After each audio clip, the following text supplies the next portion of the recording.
at Cooking with Cheron, and I have something amazing for you. You all have seen me out in the field. I mean, hopefully you've seen me along the journey. Farm to table. Yes, literally farm to table, or farm to RX Catering Kitchen. I have been out in the field. I have a whole new respect for farmers out there because I've gone from Howard County to Prince George's County. I mean, there are so many local farmers in the area that I think we all can take advantage of using and implementing it to our own homes. So the goal is to get some local produce, bring it back to RX Catering, and then show you some simple recipes that you can use day to day and have the healthier options for you, because we know what's, in that store shelf or in that produce aisle, it's not the best. And I'm telling you, just from having some of the local produce myself, I've had it sit in my refrigerator here for 2 weeks. And let me tell you, it's still fresh. So what is that telling you? The best options are going to be from your local farmers where you can get fresh produce. So I'm going to take you along the journey, but I want to share right here, you see today, from a local farmer, Asawana Farms in Upper Marlboro. And we have a variety of different crops here.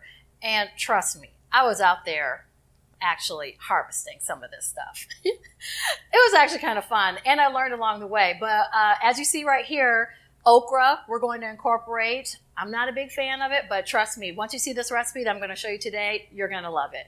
So, and look at this. You see how big this piece of fruit or okra is? This is not what you're getting in your local stores.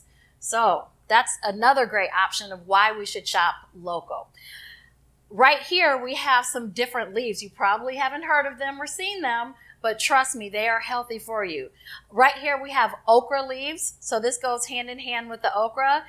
You'll see the long piece of the fruit is what they call it, with the stem of the leaf. This has already been cut and prepared for you. So okra leaves. We're going to cook with that. Callaloo. For all my Jamaican friends out there and Caribbean, I know you're familiar with this because this is like a staple for you. It's like my collard greens that I love to cook. So we're going to have callaloo, a recipe for callaloo, and then also we have sweet potato leaves. Sweet potato leaves. I couldn't believe it myself. I mean, I didn't think we were eating the leaves of a sweet potato. But yes, you can actually incorporate them. You know you're going to get the great nutrients from a regular sweet potato that comes from the ground. Well, why not eat the entire vegetable or fruit? We can have those leaves as well. And this is probably going to surprise you, or, you may not take a liking to it initially, but there are ways that we can actually prepare this. This is bitter leaf. And yeah, it is kind of bitter, but again, once you hear the nutrients and the value that it brings, the health benefits, you're going to love to incorporate it back into your cooking as well. Bitter melon right here. This is something I never even heard of before or seen, but stay tuned. And then we have these peppers that are also from Asawana Farms, but also I went to another local farmer, and Chateau Coco Farms. And you all know I love garlic, right?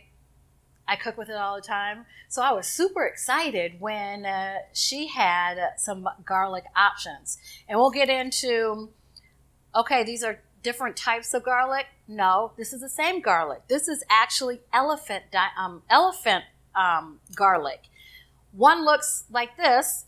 One looks like this. Well, they are the same, except this has not split yet. So you see it on a standard piece of garlic that you would get from, or garlic like bunch from the store or even from another garden, it's already kind of bunched and cloved off like this. So this is this.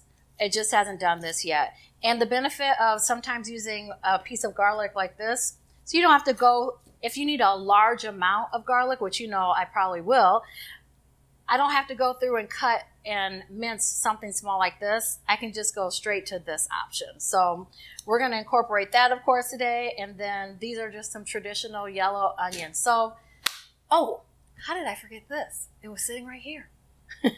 This is a radish. So I actually, I wouldn't say harvest this, but You may see a picture or two down the way where you see this in my hand with the actual stem and leaves from Asawana Farms.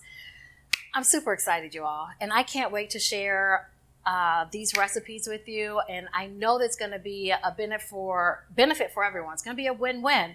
We have our local farmer, we have our fresh produce, and we're going to eat healthy. So it's a win-win. So continue joining along the journey, and you'll see some interesting recipes that hopefully you'll implement at home.